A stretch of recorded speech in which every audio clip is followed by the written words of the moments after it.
the indications were that Trump told Putin not to escalate.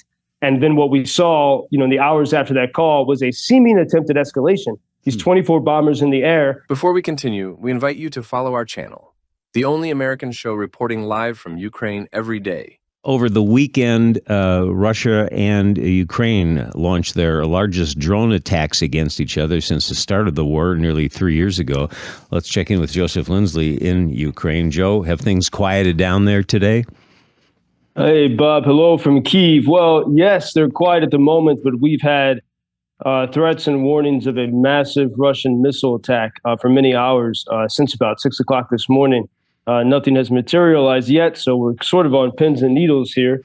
But indeed, it was actually over the weekend, it was Russia's largest ever drone attack upon Ukraine. And that sort of gets a little bit missed in the headlines and the coverage because, okay, so Ukraine did send drones toward Moscow and other places within Russia. Not a lot, but the most they've ever done in a short period of time. Usually Moscow does not see any aspect of the war. Moscow does not get bombed. Even Russian cities just over the line into Russia really do not. There's no missiles or drones hitting those places on a regular basis, and that often gets missed here. One reason for that is that Washington continues to prevent Ukraine from using long-range weapons to hit targets deep within Russia. So Ukraine did have, which might have been seen as a success, one of its it seemed its biggest ever drone attack on Russian targets. But what Russia did to Ukraine over the weekend absolutely dwarfed what Ukraine was trying to do in Russia, and it seems there was more than 145 of those Iranian-designed Shahed drones striking throughout Ukraine in about a 30-hour period. And, absolute madness, because every few minutes, like here in Kyiv, for example, almost every few minutes you had reports of drones coming toward the city. This weekend was a lot better here in Kyiv, I could say, than last weekend. Last weekend, the Russian drones were inside the city. I mean, they really were evading the air defense. As I reported to you, I could hear them flying in between the buildings. Very, very close to the center of the city. That did not happen this weekend. Either the Russians were seeking targets outside of the city or they were kept away by air defense. But it was the biggest single Russian drone onslaught on Ukraine. And, today, Veterans Day in the U.S.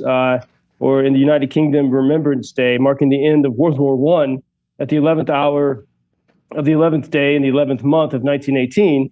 And, back then, so many people thought, at last, no more big wars. And a common question talking with Ukrainians here, this idea of never forget.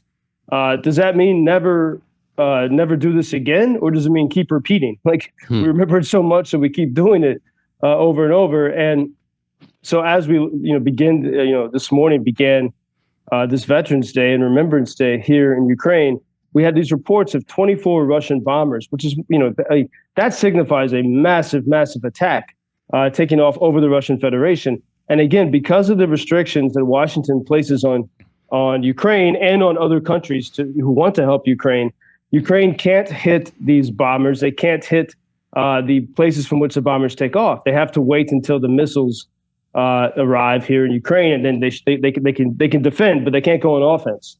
And so it is very strange that despite these clear indications of massive Russian bomber activity, now it's 3:20 p.m. and there's nothing that's happened. It's sort of a weird phantom. And I went this morning to get coffee in Kyiv about 8 o'clock, and everyone thought then that the attack was going to be imminent. And yet people are going to work. I go to the coffee shop. Everyone's very friendly.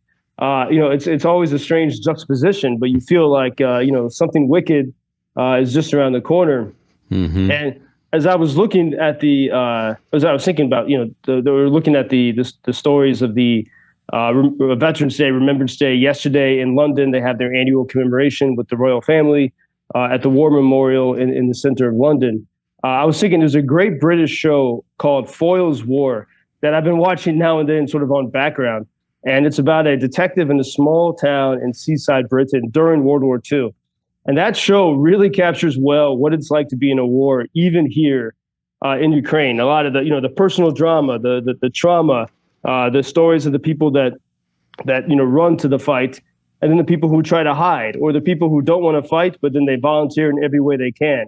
And you also see the stories of the people who seek to profit, including the Americans. Some really uncanny parallels in that show, talking about World War II in the UK and today. And but then also some strange, not strange, but some obvious differences. For example, in the UK, the Germans, during their air raids, the actual planes were flying over not just London, but places throughout the UK. And, when this war started, I think a lot of people expected it was going to be like that.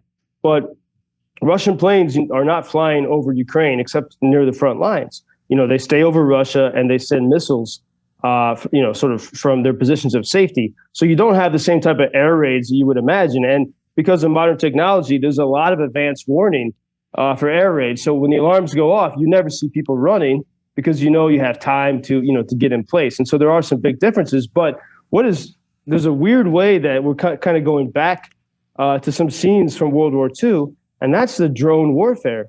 Because now, as I really thought about it here the past week, with all the increased drone attacks almost every single day, the drones are like those German planes that were flying over London during the Blitz, except they're unmanned, and so they're all kamikaze. They're seeking to hit in the most explosive way possible. And so now, in some sense, there is this weird sort of feeling of what it was like in London during the Blitz when you had these Russian-Iranian drones flying overhead here pretty much every day, sometimes every hour here in Kyiv, in Ukraine. Can't imagine. We'll have to check that show out. Did you say Foyle's War is the name of it? Foyle's War. It's a brilliant show, and it would help you feel a little bit of what it's like to be here in the war.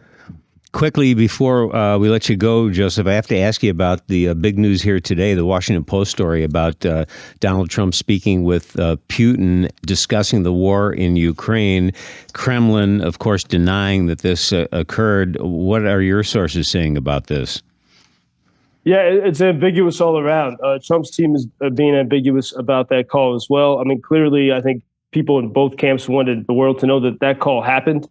But there's no clear indication. And I think with something we can talk about, we will talk about throughout this coming week, but, the phone calls with Trump and other foreign leaders, the phone call in 2019 between Trump and Zelensky, over which Trump was impeached, I think that's going to become very relevant in the coming days and weeks.